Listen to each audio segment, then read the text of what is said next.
You're listening to WCAT Radio, your home for authentic Catholic programming. Hello, I'm Dr. Chiara Simeone-DiFrancesco, and I have with me Dr. Anthony Caruso, who is a gynecologist, a reproductive endocrinologist, an expert in infertility, and an obstetrician.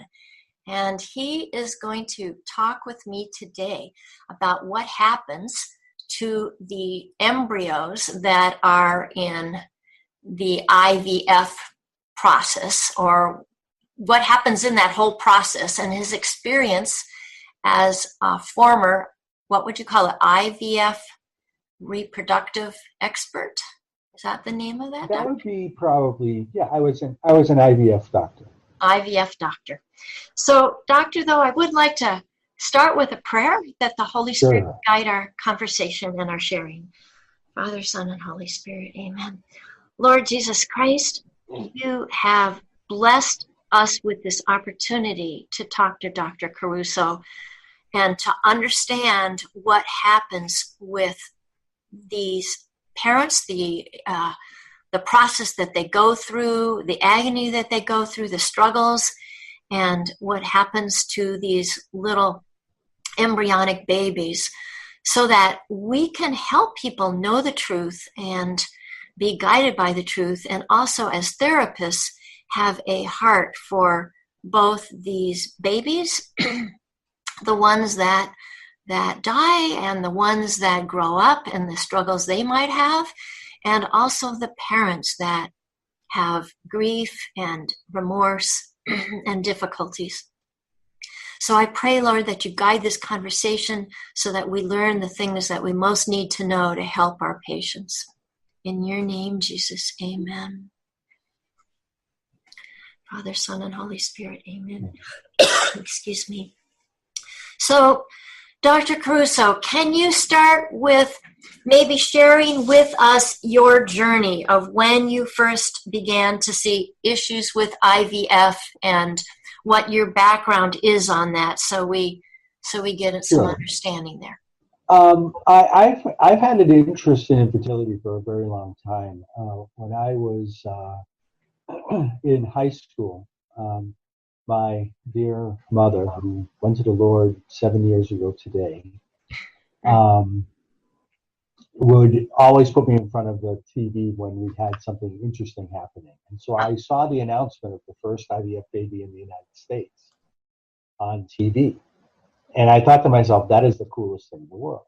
So as I went through my training and got to OBGYN, I pretty much had forgotten about that until I actually had my first experience with the reproductive endocrinologist. I thought, this is what I remember, and I fell in love again. So, make a long story short, I went through, got into the fellowship, did the fellowship, learned the field, and went into the field, and always focused on the outcome. Right, so the concern always is the concern. You have two couple who cannot conceive. They come to you with a supplication. They want to have a baby. And you'll try as many ways in which you can to make that happen. And at the end of the day, if they didn't succeed in anything else, then in vitro fertilization might be the option. Now, I grew up in a time when basically in vitro fertilization was not very efficient. So it was something we didn't automatically go to first because it didn't always have the same sort of success that we wanted to have. Although over time that got better to the point where we were having much better results. Now, I moved from private practice to academic practice in 2005. And what happened when I went to academic practice is I started seeing things that I just found to be unusual. So we had people putting large sums of money down to do IVF in certain ways that they wanted for themselves. I saw people coming in who had interest in creating babies with different combinations of people. I thought that those things were all unusual, but we were moving in those lines. At the same time, my wife, who is a theology teacher, had her own experience because she had taken some kids to Rome and had their first confession experience in a professional that said English, but the guy took her confession in German and she was speaking English. So I'm not sure what happened, but that part of it started something moving in her. Unfortunately, after she came back, within about 6 months, both of her parents passed, and she was really seeking some form of meaning for this. And a friend of ours, who was a teacher with her, was continuing to try to help us by recommending we go to a church in the city of Chicago by the name of St. John Cantius. And one by one, we both went there, and I started seeing things a lot clearer than I ever had before. I tell people all the time, I wish that I had that Pauline moment where I fell off my horse and there was a bright light, except that didn't happen. It was really more of a realization that what I was doing was completely wrong. So the first thing I started doing was I started to pray with my cycles. I used to pray before we transferred embryos. I used to pray when we were stimulating people. I used to basically try to pray for what we were doing. I had no idea, what I was going to do next. And then I started putting more natural family planning things in my profile at the university. And then really what happened was there was a change in the financial structure, and they were slowly laying people off. And I wasn't moving on, so God decided he was going to do something. So the ball came to me, and I was essentially told that I was going to have to leave the university because of financial things. Yes. And that, at the same time I was doing this, I was going through counseling with one of the priests of St. John Cantius, who became our fast friend. Wonderful.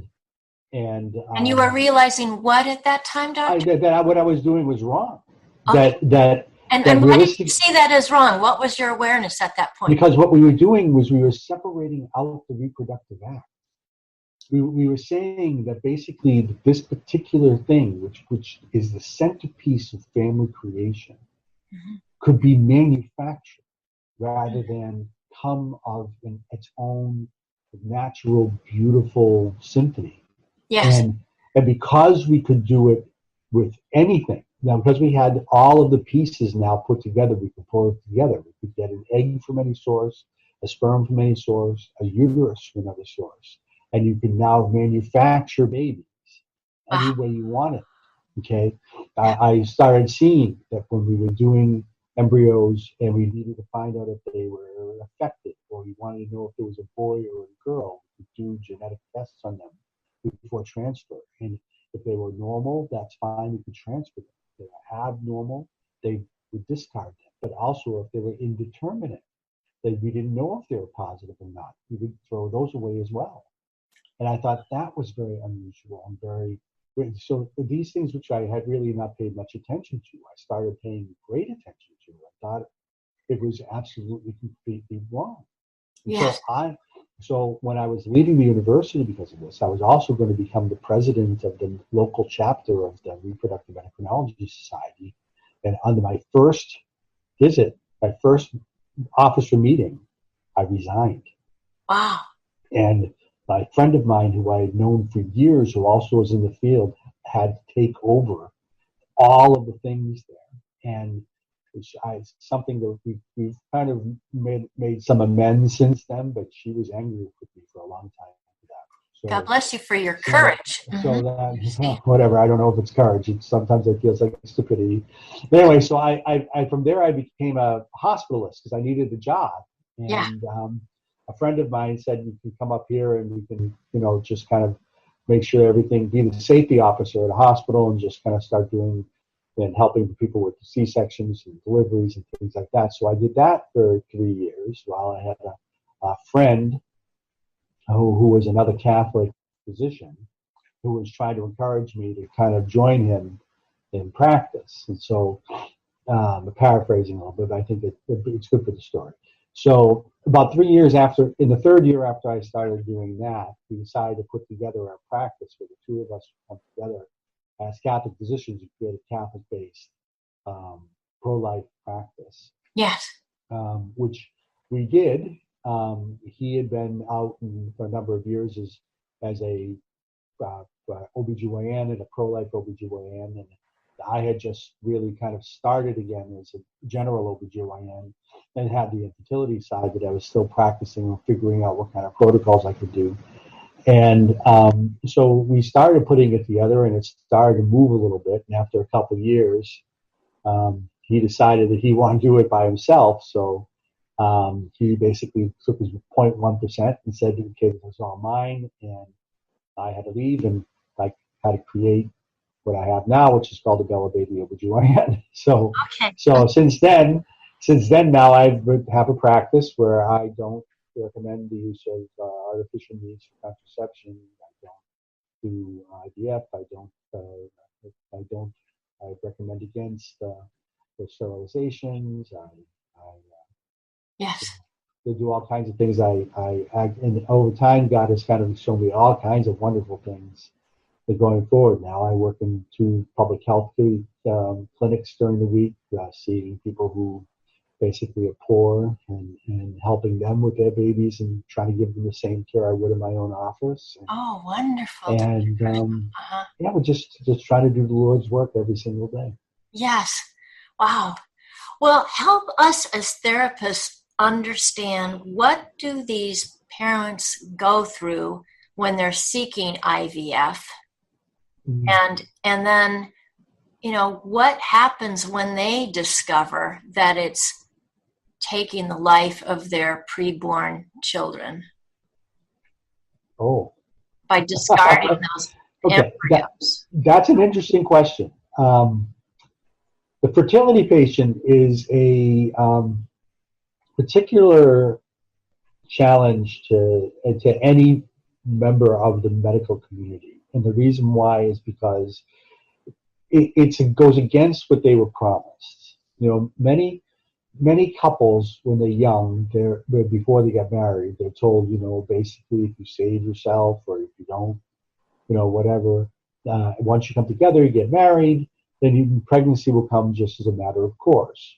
Mm-hmm, mm-hmm. And when that doesn't happen, mm-hmm. the stress level starts to build month after month after month, because the woman has a reminder, most women at least have a reminder every month when it fails because they get the period. And yes. And a typical question I will ask if people don't know when to start is I'll ask them, what happens when you get your period? And once you get to the obvious thing, then they understand. When it's something you go, shucks, do you like, okay, that's okay, or do you find yourself you can't bring yourself to get together, you fall apart, you start crying, because when that happens, now we know the stress level has reached that danger zone. Because yes, I talk about a continuum that goes from it's okay if we don't have a baby to it would be nice to have a baby to I want a baby to I need a baby. And when you get to I need a baby, that's the most damaging part of all, because it drives the couple apart. Because what happens is, because she blames him, he blames her. So when they go to the fertility clinic in 2020, they'll have some testing done, and almost invariably the discussion will come either overtly or covertly, what's testing that prepares them to do in vitro fertilization. And so the clinic will explain to them the nuts and bolts of what's going to happen, help them through the process. There's a whole team that really kind of pulls together. And the promise is, at the end of the day, they'll have a baby. And that's the overriding thing. So when that happens, you have a scenario where nothing becomes nothing is more important than that process.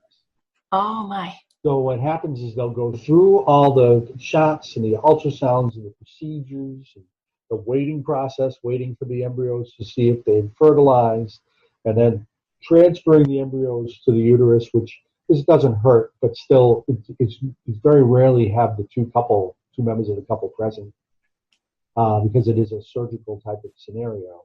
Oh. And when it comes to the embryos that are left over, there's never really a thought of them to the couple being anything other than a collection of cells. Right. So because they're only a collection of cells, they can be, like I just said about the ones that go through the genetic testing. They can be basically either frozen or discarded. And so sometimes people get pregnant, and you have to understand that at the time of the actual transfer, the best of the embryos is transferred. Yes. So the ones that are left over are less good. So sometimes people get pregnant and they're happy with what they have and they never come back for the embryos. Sometimes they will come back for the embryos. Sometimes they forget about the embryos. And then what happens is you've got all these embryos that are present. And, people, if you look at what they say in the media, they'll say that there are like 600,000 frozen embryos in there. That's really not true. There's probably more than 5 million in the United States. Wow. At least, because what you have to know is that while we have always tried to encourage people to pay for their care, right, perpetual care, if they don't pay, no one's ever thrown away an embryo because of non-payment. Oh. See, so there are embryos in freezers that are 25 years old. Wow. So now it could be, now some embryos get lost because something happens in the lab and the tanks get destroyed or something that might happen. So I'm not saying that every single embryo still exists, but realistically they sit there. So so there are people who have done different things with that, right? So there are some places that have started by trying to get people to adopt them. You see what I mean? Yeah. And so there's this whole little carriage sort of like business that's kind of propped up where people can go and get these snowflakes and try to transfer them and see if they will get pregnant with them. But I see. And people will ask me all the time about the embryos. Yes. And I will tell them that the modern version of the boudoir. Modern version of what? I didn't hear you, doctor. The boudoir. Oh. Which you know what the boudoir are? No, tell me. Explain. They were the Amerasian children of the Vietnam War. Oh. That nobody wanted. The yes. Asians didn't want them. Yes. Because the Americans Sure, didn't want them because they had lives back here. Yeah. Yes. So the embryo won't get tossed by the clinic. The patient, for whatever reason, doesn't want to use them. Yes. They don't want to transfer them. They have enough of an understanding of what they are that they want to destroy them. But then they go from there. So they try to sell them. Well, I don't know if they sell them. I don't know no, selling them and donating them are two different things. Okay. Yeah, I don't know that there's a whole lot of that. Okay. I haven't seen so much of that, although anything's possible. Yes. But yeah, I mean, because really the church I understand why the church has this policy it was. I mean, I listened to a podcast of another good Catholic who does, doctor who interviewed a cleric from another state who wrote a book. But basically, he basically stated that the church has no problem with transferring these embryos to uteruses and making babies. And I had a tremendous problem with that, and wound up because I know the doctor, who's a fairly aggressive type guy. He's living the church militant, and he would not hear me. And I'm like, you have to understand the church has a reason why they say that this is not good.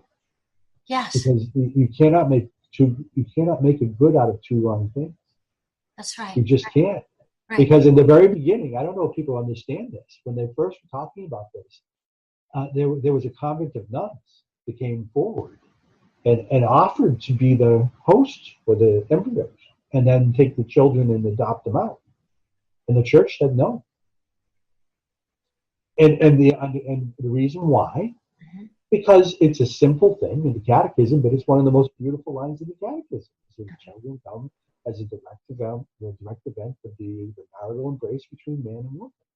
Yes. Doctor, say that a little clearer again for us, because your sound backed I'm up sorry. a little bit. I'm sorry. Tell us about that. Give us that quote again, Doctor. Yeah, so I mean, I'm not quoting it directly, but the catechism states that the child comes as a direct result of the marital embrace between man and woman in God's love. Yes, yes. Right? Yes. So if that's the only way you can make a baby, right? That really kind of stays illicit with God. Yes. You take an embryo and put it into the uterus of a woman who's never going to be with a man. Right. Right? So that's why the nuns couldn't do it. And the point is that even a marital couple can't take an embryo from somebody else. Right. So the thing is, now you're in a situation where realistically, unless you manufacture it, you know what I mean? And we can talk forever about how people understand God's will in many different ways. And one of the ways they understand God's will is my free will. However, I see it as the best way to go. Well, that's the gospel according to me, not the gospel according to Jesus. So that's where all that goes. So that because of that, that's why people will rationalize all these different things. It's why otherwise good Christian Catholic people will do these things, because they look at it and they think to themselves, man, that is just the saddest thing in the world. Why can't we do something about it? I know, we can just do this. And the point is, there's no good answer to them, because as they said in Dignitas Personae, there really is no answer, because the answer to the question is the embryo should not have been formed in the first place. Yes, yes. So that's the problem, is we got a situation. And when they do realize that this is an embryonic baby of theirs, what have you seen these parents go through? Okay, you're assuming that anyone ever sees that.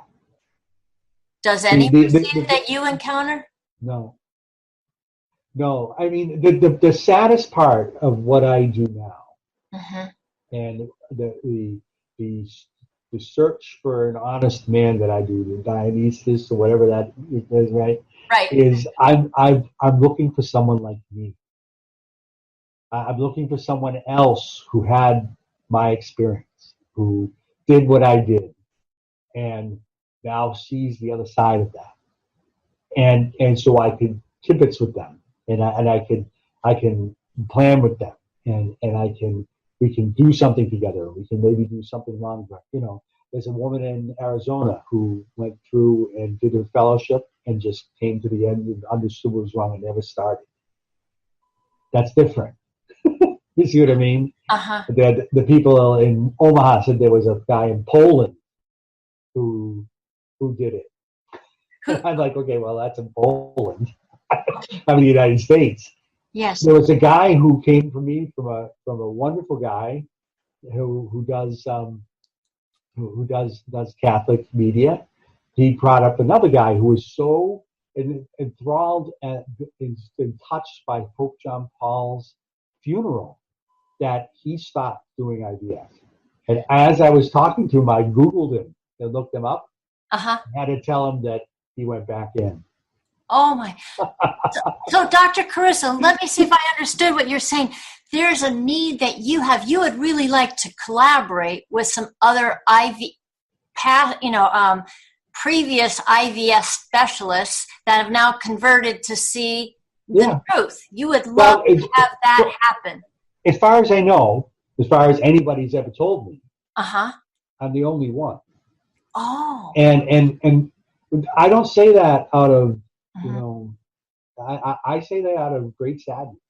So I want to mention this to our therapists. If you have influence over your gynecologist that you know, or of the IVF specialist that you know, try to explain to them what's the reality here. Here's the thing. I was covered once on different things a few years ago. The religion editor for the Tribune wrote a beautiful article. They got picked up by the American Society for Reproductive Medicine. Yes. And it was on their front page for a while. Uh-huh. Okay. Yes. Now, I have people in my field who know me and think that I'm a nice guy and we're friendly. Mm-hmm. But there are a lot of people think I'm an absolute flake. They think I'm touched. Because they can't see. They can't see that these are human beings. Mm-hmm. But doctor, the way I see it is they can't be logical. They can't reason in a logical fashion. And that's where it starts because of their self-interest in because of making money or their misguided compassion for couples and the struggle they go through. Yeah, I think sometimes, though, it's taken on the most extreme, they seem to get it. I mean, the one I think about all the time is often one. Remember the story of the woman in California who had the 8 babies? Yes. Yes. Well, that IVF doctor got like his license revoked. Now, I don't know if that's because they thought what he did was wrong. Okay. You know what I mean? Yes. But the point, but he did something wrong at some level. You see what I mean? Mm-hmm. And at that point, the field sort of somebody decided, I don't know if it was the field or the state or somebody decided they were going to basically put their foot down and say, okay, that's what it is. Uh-huh. Right? Yes. I mean, the field is regulated through the CDC. Mm-hmm. They report their results to the CDC, and a report is generated every year. Yes. But and that's how they kind of self-regulate themselves. But yes. the thing is that, I think that in many places, in many good Catholic radio stations, television shows, things like this, we talk about the major problem that's happened in the last 100 years, which is the development of modernism and secularism. And because we've had this complete change in our life where we've kind of walked away from God, we kind of don't think about these things. I would love to have a situation where a woman who had done IVF would see, as she's doing the IVF, that what they're doing is completely wrong. I see some of those people who have made that decision. They can't do that in my own practice because they come to me. Okay? Uh-huh. But I mean, the point of, and I have seen people who have done IVF and then understand and they regret what they've done. Okay, you've seen those. Uh-huh. But at the end of the day, though, uh-huh. they come back to the point that they have a beautiful baby, a child. Yes. And remember, the child did nothing wrong. Right. Right. The child is a beautiful gift of God. Yes, of course. But the thing is that it's just how they got there, right? Yes. Now, the point of the matter is, will they ever go back and become whole again? Right? Will they go back to confession and confess, if you're Catholic, and confess that and try to work towards helping other people understand yes. that's wrong? Or are you just going to basically think, okay, it's okay, everybody else is doing it, so that means because of, it's like herd immunity, we can yes. all get away with this because we all are doing it. Someone says that the other day that was it 3%? Is it up to 3% of the United States population is IVF kids? Wow. Was created by IVF. Wow. Something like that. 1.5% maybe. Whatever. It's a small. It sounds small, but when you think about how many people are in this country, it's a big number. Yeah. You know what I mean? That is a big number. I did not know that. But that brings us to the point of the true spiritual nature of confession, that not only do we confess it, but we are obliged to have a metanoia where we transform and we do some penance or some restitution. So I mean, if a woman has unknowingly allowed embryonic babies to be stored or discarded that are not going to be used, and never had awareness that those were really babies, preborn children. She may have limited moral responsibility, but nonetheless, she does have some responsibility, right, to do something to make some kind of restitution. And that's between maybe her and her confessor, but right, people seem to forget about the concept of restitution. And I agree with that. But the point, the other side of that is where I think a lot of people who are on the, I talked to, at the time he was a Benedictine, now he went on the other side, he wrote the Joshua Tree, what was his name? I forgot his name. But he was at the university when I was there. When I was coming out, I went to talk to him, whatever. And he's a bit of a theologian. And the thing about some of the more, I don't know, some theologians is they will kind of focus a little bit on the absolute knowledge question. So if you do IVF and you don't realize when you're doing IVF that it's wrong, can you really be held responsible for the sin? I don't know. None of us know, right? Because we're not God. Yeah, only God knows the extent of knowledge and freedom and choice. Yeah. But I mean, I'm not a theologian. But I mean, now I suppose. But the point is that right. But only because, I mean, I got myself involved in the pro-life movement when I came out, and I went once to a abortion mill and prayed the rosary and did some stuff, and the guy who was in charge, the guys down here in Chicago, Joe Scheider and his son, those people are friends. I sat down with Eric, his son, and discussed IVF with him, and he was horrified. And I said to him after I said, you understand that this is the world I have to fight in. I have to work in that. And of course, the one we're not going to talk about is the contraception one. But I have to fight these wars. Yes. Because this war is one that is, for better or worse, the abortion war is a good one, and it's an advanced war, and it's got a lot of people in it, and it's in its army. It's a wonderful, and I love it.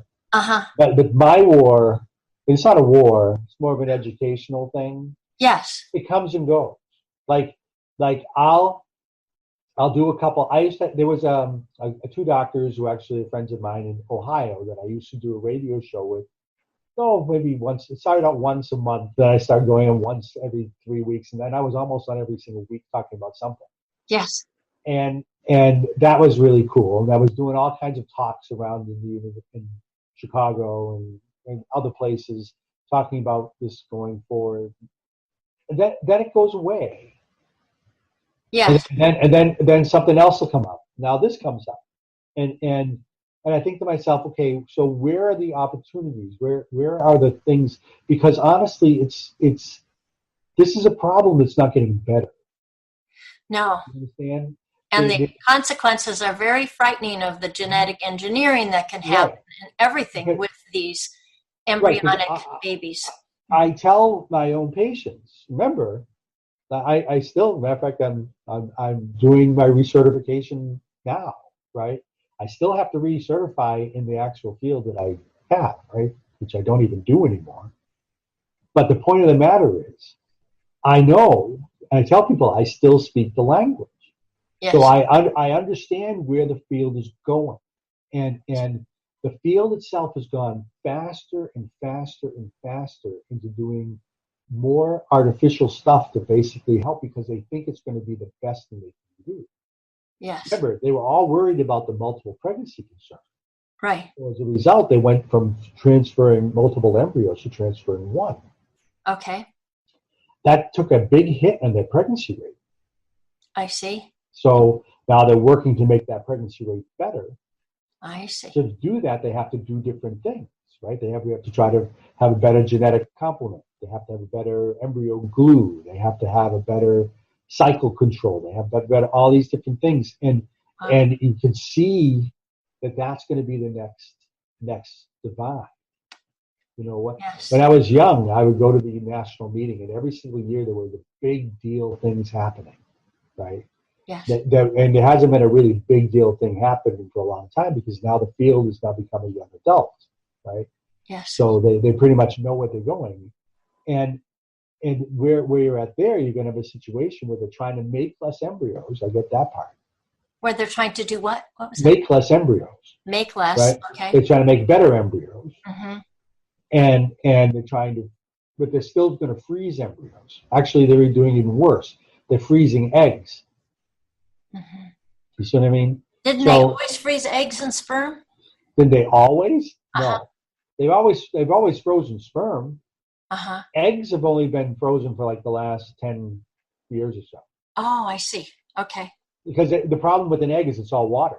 So you had to try to figure out how you could dehydrate it so it would survive in a frozen state. Oh, I see. Okay. Right. So and when you tell people that it's frozen in things like DMSO and antifreeze, the same antifreeze you put in the car, okay, that kind of like grosses you out a little bit, I guess. Yeah. But yeah, that's what has to happen. Oh. And so the process, that's where the process comes, right? You got to freeze it, and then you have to thaw it. And in any part in that whole process, the embryo could die. I see the risk. You know, there's a related area I'd like to bring up and get a little knowledge for our listener on. And it's at the embryonic level. I don't think this aspect is discussed much, but it has to do with Plan B pills given to rape victims when they come into an emergency room. Okay. This has been something that, you know, I have had clients that have been raped, and it somehow came to my attention along the way that there's very little education of the effect of the abortifacient on that embryo that has maybe not even implanted yet, and that's stopping it from implantation. Right. And these, as I'm understanding it, these rape victims are seldom given they're given instruction that it could stop fertilization. They're given instruction that it could prevent implantation. Instruction that it could stop fertilization, and I think, what is the other one? That it can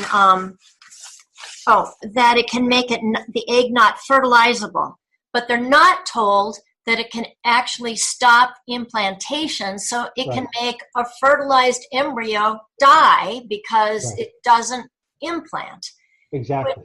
And you know, my concern, I mean, this is really, we're talking at the same stage of life as what you see in your IVF labs. Right. So there you have this, you know, this little human being that has no fault of its own, that had a sordid history because it was done through rape. Agreed.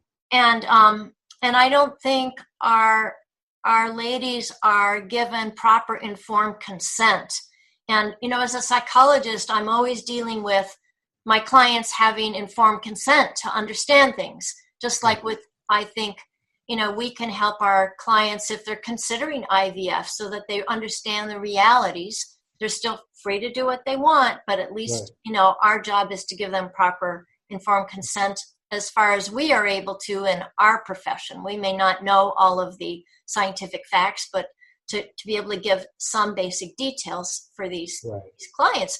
So my concern is that just like parents aren't being counseled about the, you know, what they're really doing here and affects the remorse that they can have later, in fact, because I was just interviewing Laura Elm that was telling me that there are so many parents that come to her for Sacred Heart Guardians and Shelters. She deals with, you know, respecting the burial of these embryos rather than them being destroyed. I think they also need to be given proper informed consent by a team of caring pro-life paraprofessionals that can give information to these poor rape victims that are so distressed and that are in total fright that they might become pregnant by this rapist, and yet don't really know what all their options and choices are. Can you speak to that and that issue? I mean, the rape victim is that's its own little. The thing is that when someone gets raped, the focus almost always, almost more so than it probably should. I think the first thing that has to happen when a rape victim comes in for evaluation is we have to try to get as much information about the rapist we can get. Yes. That's the first thing. That's the first thing. I think sometimes they kind of put that off to the side a little bit. They get the information, but that's not the primary thing. I think the first thing that a lot of people think about is whether or not you're pregnant. And first of all, is it likely that she's going to get pregnant? There's the question, right? Yeah, speak to that if you would. Matter of fact, there was somebody in Indiana that said something a long time ago that I just thought was crazy. But at the end of the day, it's really kind of hard to get pregnant when you think about it. In general, right? There's some people who get pregnant the first time they're intimate, right? But the vast majority of people don't. Right. So the likelihood is very small. So that doesn't mean that it shouldn't be addressed, but it probably isn't the first thing that needs to be addressed, right? So in the past, they used to give them high doses of estrogen, right, and then give them progesterone. The estrogen would basically negate the ovulation, and that was the key, right? So high doses of estrogen will do that. But now they don't do that. I guess they use Plan B, right? That's what you were talking about. And Plan B is a high dose progesterone. And there's a couple things about Plan B that they don't tell people. First of all, they don't tell people if you're pregnant and you take it, it isn't going to do anything. Okay, that's important. Okay. And realistically, it's only going to work at a particular one little piece of the whole process. It's not going to stop the ovulation. Okay, there's not a high enough amount of progesterone at that particular point, the type that if you're going to ovulate, it's going to stop it. I see. Okay? So it might. So if the egg and the sperm are in the genital area, taking a high dose progesterone at that point in time is not going to stop the egg and sperm from coming together.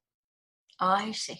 All right. So it probably isn't going to do that. Now, where will it have its problems? Well, it might thicken the tubal mucus. So the embryo won't be able to kind of go down the tubal pathway. So it won't get stuck there, but just won't get in there. So it will just fall apart. Or it will make the lining of the uterus inhospitable. So what happens is the embryo, that's what you're talking about, is that the embryo will come in and it won't be able to implant. I see. Okay? Yes. So, and I agree with you that if you're going to tell somebody that you're going to give them this drug, you kind of have to tell them now. You see what I mean? Yes. And then they have to make a decision about what they're going to do. Now, the question is, if I take 100 women who are raped and I tell them that, what percentage of them are not going to take the Plan B? What do you think? 1. 1. I mean, maybe I look at this sometimes. Maybe I don't give people enough credit. And maybe I would hope it would be 50. Yes. I really hope it would be more than that even.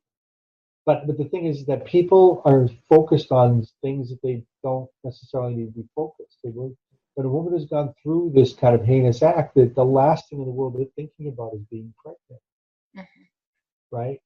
And or maybe the first worry they have is they're pregnant. But whatever, it's not a situation that makes it sound good, right?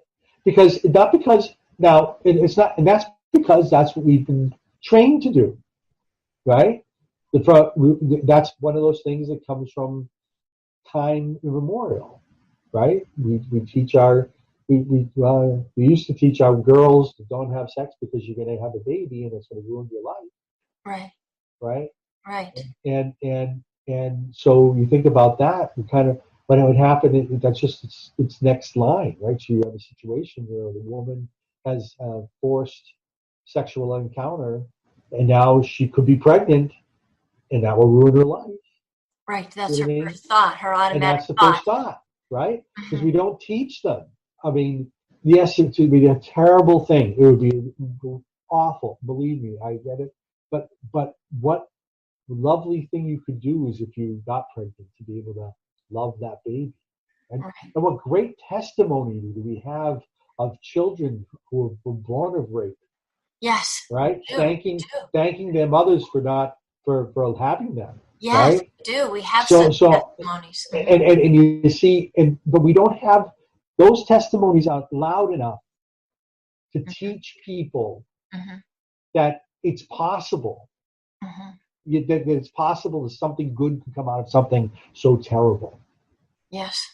Now, I could never tell a rape victim to think about that way. I could never do that because that's not where they are in that thing. They're just not there. You know what I mean? I mean, wow, could you think about a woman who had just gone through that, who was the first thing on their body would be like, if I'm pregnant, I'm going to keep the baby? That would be, I can't even imagine that. I can't imagine that would be even first thought, or second thought, or 15th thought, or 100th thought that woman would have. You see what I mean? So that's where, so because of that, that's why the assumption of the emergency room is going to be to give her plan B. Because they're going to make that decision for her. Right. You see? Right. And the point of the matter is that really informed consent? You know what I mean? I'm sensitive to the informed consent thing because I had I was being interviewed by the Attorney General's office for this religious freedom case that we've been involved in for a number of years down here, and he put the AMA's informed consent clause in front of me and asked me if I supported it, and of course I do. But it's specific. You have to understand what that really means. What they say is that the patient has gotten all the benefits and risks and alternatives, all, not some, all, Yes. so they can make their own decision. Yes. You see what I mean? And you see, and that's the part that really kind of falls apart when you're talking about this from other sides. Because in that particular situation, I haven't told her all the possibilities. I've only told her that this is the one that I think is the best. Yes. And that's the part that I think is really the worst part of all. Yes, yes. So how can we as therapists, in your best of imaginations, if therapists become educated and attuned to the issues that are involved with these little embryos that have a right to their life, that are getting discarded or stay in a frozen state, as well as to these ladies that are just given, Plan B pill without any understanding, what kind of understanding or education or awareness maybe is the term, that you would like to see our good therapists, our good Catholic therapists have and share with their clients? Well, I think that if you have a good Catholic therapist who is open to the working of the Holy Spirit, I think that a lot of times the answers to the situation come when you allow that to happen. So I think the awareness that people have to have is that the things that we might on our face seem as okay or necessary aren't necessarily as okay or necessary. You know what I mean? That the world is a bit of a wonderland. You know what I mean? Like Alice in Wonderland. Yeah. But we have to see something above that. We have to be in the world but not of the world. Right? Yes, absolutely. And that's where that comes from. And the thing is, I think we're going to find that if Catholic therapists really kind of back up and think about these things, think about really what is that the Catholic Church is not shades of gray, it's black and white. Mm-hmm. The magisterium is black and white. Teaching, right? yes, it's either true Okay. or false. Uh-huh. Right. Mm-hmm. All right. That they're not going to necessarily have a huge practice. You know what I mean? Because they're going to need to have people come to them who are either open to being changed, Mm-hmm. right? Yes. Now that happens. It happened to me. It happened to people you know. Yes. It happens, right? Yes. Yes. But the thing is that either that or you're going to have people who are already there, so the choir, so to speak. Yes. So and that's the fear, is that the best thing is that you need to know that this is really the best care because it's the best care that exists. Yeah. On my side, if I think of the global thing that I would like for my own practice, Yes. the kind of practice that I do, the kind of things I do at my core, should be normal for every physician to practice. Yes. See what I mean? Yeah. When I'm talking in the Catholic Medical Association, right? I take my shoe off and I bang it on the table saying that exactly that. The kind of therapies we do, no matter what specialty we are in, have to be applicable for everybody. Yes. Yes. So it's not just Catholic healthcare. Yes. It's healthcare that's Catholic, but it's good for everybody. Yes. Yes. Because it's the natural law. Yes. It's based on the magisterial law. It's based on natural law, which it goes back to all the things that go back a million years. Uh-huh. And does that mean we can't have advances? No, we can have advances. Does that mean we can't use technology? Yes, we can use some technologies. It's certainly fine. But we have to do things that bring couples together. Yes. And that's whether I'm doing it in my own practice, where I'm taking fertility practices and telling them that. I'm telling these couples I'm going to do everything I can to strengthen your marital bond. Yes. Or you have a therapist who is taking care of a Catholic couple who's maybe telling them things that's hard for them to hear, but at the same time telling them that God's love overrides everything, and that's going to basically bring them together. Yes. You see what I mean? Because where children are concerned, whether it's embryos or whatever, they're important. Don't get me wrong. They're extraordinarily important. And, I speak from a place of plenty. I have 6 children. So, I mean, but the point of the matter is when you have children are important, but they're not as important as the bond between the married man and woman. That's the base, yes. And if that man and woman can't really work together, that becomes a situation where everything gets broken down. Yes. Right? Yes. And I think sometimes it's very hard for them to see.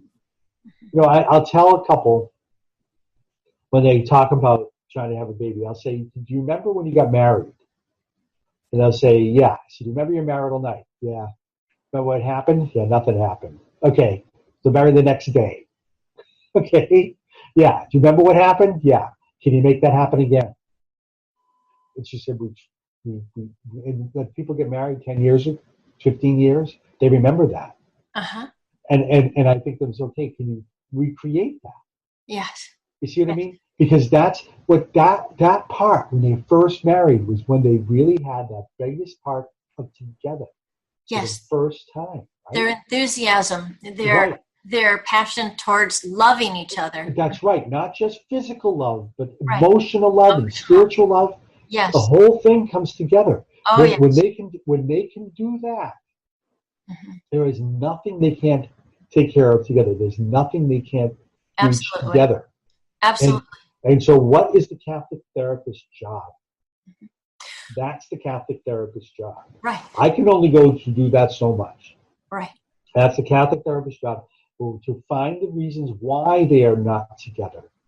Yes. And pull them together. Now, that's going to take, you're going to wind up having people. That's what we do. but you're going to have to take it in environments like if they have embryos in the freezer, or if they've done something in the past that isn't so much good. You have to try to help them to let go of that. Yes, just like letting go of past abortion or whatever. That's right. It's exactly the same thing. Yes. They have to allow themselves to have God's love. Yes. And I think that's what's important is that yes, okay, so they broke a big window. They're going to have to do some sort of restitution afterwards. I'm not sure what that will be. But the point is that if they can come to that realization, then I think you're going to have people like Laura are going to have more problems.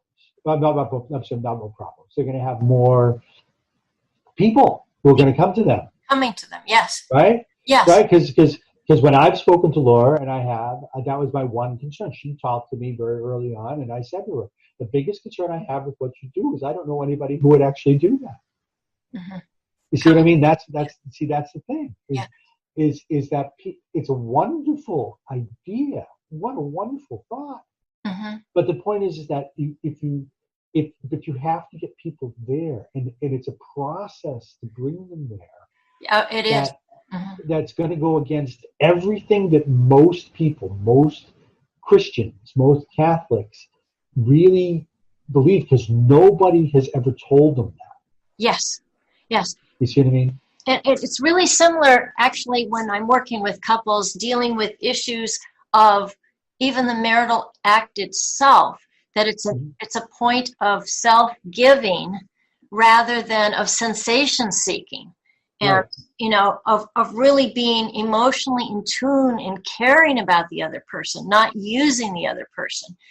This is such a big issue that divides persons in their marriage, where one or the other feels used. Historically, it's often the woman, not always, but, this too is connected to this, that it's all about putting love first, as the gospel says. And this is the same culture that shows no awareness of these embryonic issues. It's the same culture of self-soothing through sexuality, even in marriage, rather than loving in marriage and the gift of giving self. And, I've had patients that have come to me with issues about orgasms, and I have to move them from this spot of demanding that I should have a right orgasm because I've done everything right. I've kept all the different challenges that the Catholic faith has given me, and so therefore I should be having this orgasm. And why am I not? And I'm talking to them about, hey, let's look at what's happening to the loving between the two of you. And you find out that the person is all focused on their own sensation and what they have a right to receive, which actually is going to block the orgasm. But on top of that, often, maybe not always, but in some, and, moving them away from this narrow way of the selfism that comes into the sexuality, into really loving connection and focus, where it doesn't matter if the orgasm comes. That's a great perk, but it doesn't have to be the end all and the be all. But there's the kernel of the centerpiece, is that you have people who don't see that basic moving part, that basic physical, emotional, spiritual love that a couple has for each other. That's why marriage is so important. Yes. That ultimately, if you just let all that stuff flow, in the vast majority of cases, pregnancies come. That's why I have people who might get challenged to get pregnant, and they might take 6 months, a year to get pregnant the first time. They come back a year and a half later, pregnant again, on their own. Why? Because they just let go, right? They don't have. They have a child at home, so they can't really kind of hold it anymore. They have to let go. And you see, and that's what happens. And so what's happening, Doctor, physiologically when they let go? What's the connection between the psyche and the body? I think what happens when they let go, they everything smells better, everything tastes better, right? And they can sense each other. Their pheromones work. Okay. I'll tell people that when I'm checking them and then I'm evaluating them and I see that they're getting close to ovulation, I'll say, your husband should be able to sense this. Uh-huh. He should know that you're getting close. You should know. He should look better to you. You should look better to him. Uh-huh. And that's what's happening. And if you've let go, that comes together. I'll ask them when I see it, when was the last time you were intimate? Uh-huh. And sometimes they look at the ceiling, they couldn't remember. Uh-huh. And sometimes, it was last night. And they start laughing, and I go, okay, I don't need to know anything more. Yes. Okay, but you see, the thing is that that second patient is let go. Uh-huh. Uh-huh. You see what I mean? Because they just Yes. let go, and Yes. and because so all the appetites are better. Yes. So it may not be about the expression of orgasm. It's not got very little to do with that. It's the satisfaction of the togetherness. The satisfaction of loving each other. That's right. Of just Of love, connecting. and I unfortunately I don't see it as often as I would like to. Yes. Because realistically I see so much anxiety. Yes. Because they want something now. And you think, okay, well, but I don't know when now is going to be. Yes. You see what I mean? Mm-hmm. And so, I think it's so much more fun this way. So we can teach, as therapists, we can teach that to our patients, right? I would love to see you teach that. Yeah, the problem, yes. I mean, I think that if a therapist is working with a couple and they can do that work, that I think that is fabulous. I think the more, because what's the centerpiece? I think the centerpiece, the most important of the virtues that couples need to know is the virtue of trust. Mm-hmm. Right? Yes. To trust each other. Yes. And primarily to trust God. Yes. Right? Yes. If they don't trust God, mm-hmm. to trust their lives, if they don't believe that God has brought them together for a higher purpose, mm-hmm. they are never going to be able to kind of ferret their love life together. They're never going to be able to ferret their marriage together. It's not going to grow over time. It's not going to, you know what I mean? Marriages that went for 50 years ago didn't have to talk about all this stuff because they just knew. Yes. Now it has to be talked about because we talk about because that's right, there's less security now. Mm-hmm. Mm-hmm. So we have to help, especially the young ones that are coming together now. We have to help them to understand that what they're doing, number one, is for keeps, but more importantly, that it's okay. It's a good thing. That this is something that if they work it and they kind of continue to remember that they're working it in God's love, that they'll have something 50 years from now they can look back and say was successful. Yes, yes. And they're doing what they're both supposed to be doing, right? Couples are not supposed to be coming together to have babies only. They're not coming together just for self-aggrandizement. Their job is to help each other get to heaven. Yes, yes. Mm-hmm, mm-hmm. Right? And so if they're doing that, they have to do all these things in concert. And the centerpiece of what the Catholic therapist has to do is assist them in that great divide, the great centerpiece of what they need, which is the tools to help each other get to heaven. Yes. Whichever that might be, mm-hmm. right? Yes. And whether you're the therapist or I'm the doctor or the people going to church with them or the people who are their friends or whatever, and all of us that's what we're all trying to do in our communities, right? Is trying to help each other get to heaven. Yes, yes. So at the end of the day, that's what the Catholic therapist is all about. Yes. And I can't think of a more beautiful job to have. Oh, it's a great privilege, and it's a great joy when you see them connecting and, they walk down your walkway and they're hugging and kissing each other. It's like, wow, what a joy, Yeah. But they can fill gaps in each other's lives. They can fill the hurts and offset them. I call it, they can reparent them. They can help them connect to Jesus. And, and this is all part of loving. It's all. And it is. And it doesn't mean that every day is going to be a Pollyanna. Mm-hmm. There's going to be good days. There's going to be bad days. There's going to be fights. There's going to be, right? The apostles fought. Yeah, of course. It's because we're different people, right? Yes. And whether you're married for 6 months or 60 years, you're always going to be two different people that came together. Yes. And because of that, you have to learn how to viva the difference. You have to be able to kind of see how those differences make you together. And that's why the other thing is, I think people are worried that they're always fighting with these. Okay, if you're always fighting, there's a problem. But if you fight every so often, that's not. You can't fear a fight. No, you can't. It's all about healing afterwards. That's right. Which is always always a better thing to do when you heal. Yeah. So, but I think that's where it is. I think you're doing a wonderful thing to try to find out what you can do to help train other Catholic therapists to the work that God has them do. I think that's fabulous. Yeah. I think all the information that I can give you about any of these things at any time, I'm more than happy to help you with. Thank you, Dr. Caruso. I think you've got great issues. Yes.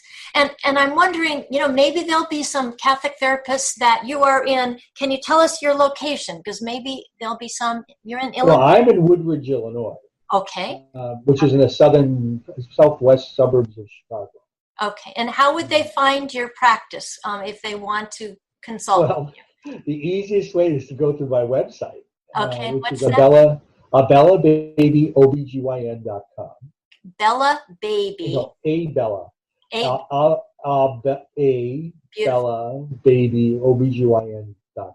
Okay, everyone got that. AbellaBabyOBGYN.com, and you'll find Dr. Anthony Caruso there. Right. And, perhaps, you'd love to have collaborators. Who knows? Maybe there's some wonderful Catholic therapists in Illinois.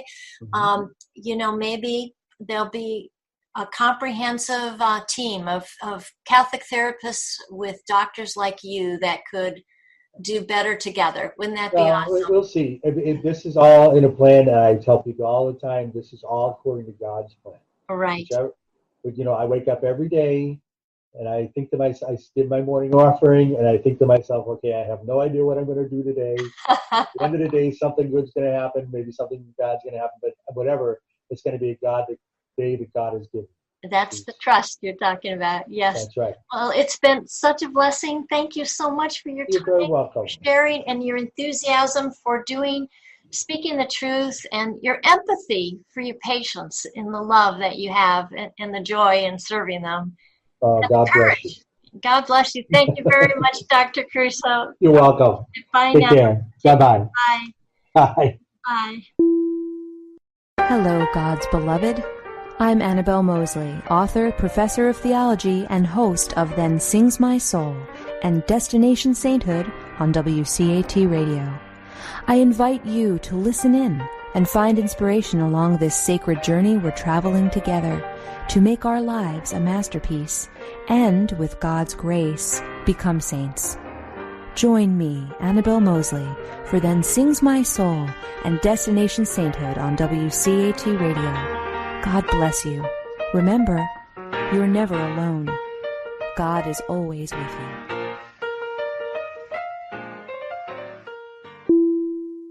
Thank you for listening to a production of WCAT Radio. Please join us in our mission of evangelization. And don't forget, love lifts up when knowledge takes flight.